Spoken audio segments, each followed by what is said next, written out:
సదాశివసమారంభాం వ్యాసశంకరమధ్యమాం అస్మదాచార్యపర్యంతాం వందే గురుపరంపరాం.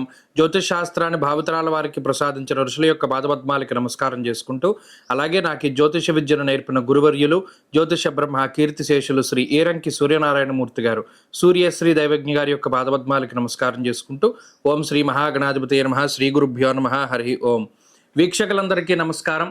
మార్చి నెల 2వ తారీఖు లగాయతు మార్చి 8వ తారీఖు వరకు ఉండేటువంటి గ్రహగతుల ఆధారంగా ద్వాదశ రాశుల వారికి ఈ వారం ఏ విధమైనటువంటి శుభాశుభ ఫలితాలు కలగబోతున్నాయో ఈ కార్యక్రమం ద్వారా తెలుసుకుందాం.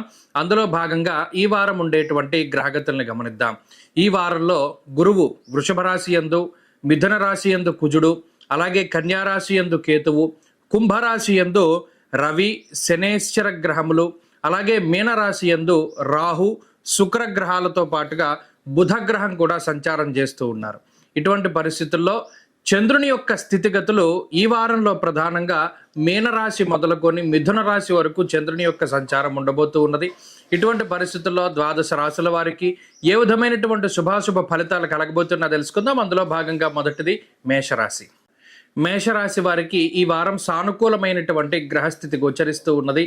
ప్రత్యేకించి 2వ స్థానమందు గురుగ్రహము, తృతీయ స్థానమందు రాశ్యాధిపతి అయినటువంటి కుజుడు యోగిస్తూ ఉండడం, లాభస్థానమందు రవి, శనేశ్వరుల యొక్క యుతి అనుకూలిస్తూ ఉండడం, ఈ వారంలో చంద్రబలం ప్రధానంగా ఉండడం వల్ల 5 గ్రహాల తాలూకు శుభ ఫలితాలు మేషరాశి వారికి రానున్నాయి.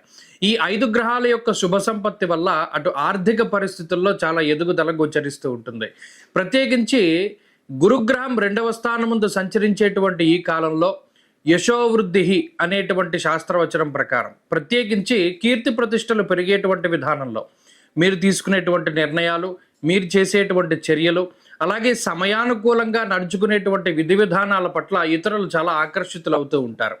అలాగే మీ మాటకి ప్రేరణ పొందేటువంటి వారు చాలా ఎక్కువ మంది ఉంటారు. అంటే మీ మాట మీద ఆధారపడి ముందుకు వెళ్ళేటువంటి వారు చాలా ఎక్కువ మంది ఉంటారు.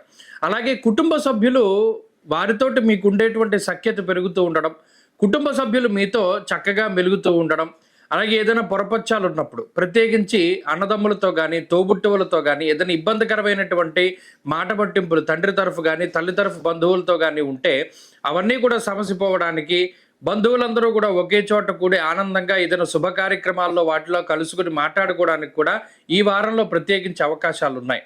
ఆర్థిక పరమైనటువంటి ఇబ్బందులు ఏవి కూడా ఈ వారం కనబడడం లేదు. ప్రత్యేకించి ఏదైనా ఖర్చు అనేటువంటిది ఉంటే శుభమూలో వ్యయశ్చైవ, శుభ కార్యక్రమాలకు మాత్రమే ధనాన్ని ఖర్చు పెట్టేటువంటి పరిస్థితులు ప్రత్యేకించి కనబడుతూ ఉన్నాయి.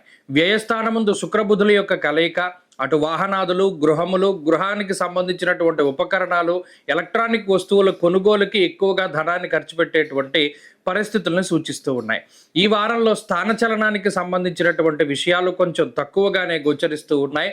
ప్రయాణాలు కూడా కొంత అధికంగా చేయవలసి వస్తుంది మేషరాశి వారు. అలాగే ఉద్యోగపరమైనటువంటి విషయాలు సానుకూలంగా గోచరిస్తూ ఉన్నాయి. ఉద్యోగపరంగా చికాకులు, సమస్యలు ఏమైనా ఉంటే తగ్గుముఖం పట్టేటువంటి విధంగా ఈ వారంలో గ్రహస్థితి సహకరిస్తూ ఉన్నది. కుజుడు తృతీయ స్థాన స్థితి అటు వ్యాపార పరంగా, వృత్తి, ఉద్యోగ, వ్యవసాయాల పరంగా కొంత కీలకమైనటువంటి మార్పుని సూచిస్తూ ఉన్నది. ప్రత్యేకించి సాహసోపేతమైనటువంటి నిర్ణయాలు తీసుకుంటూ ఉండడం, తత్ఫలితంగా మంచి ఫలితాలను పొందుతూ ఉండేటువంటి పరిస్థితులు గోచరిస్తూ ఉన్నాయి.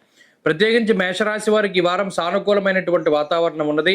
మరిన్ని అనుకూలమైనటువంటి ఫలితాల కోసమై శ్రీ మహావిష్ణువు యొక్క ఆరాధన అధికంగా చేస్తూ ఉండడం చెప్పదగినటువంటి సూచన.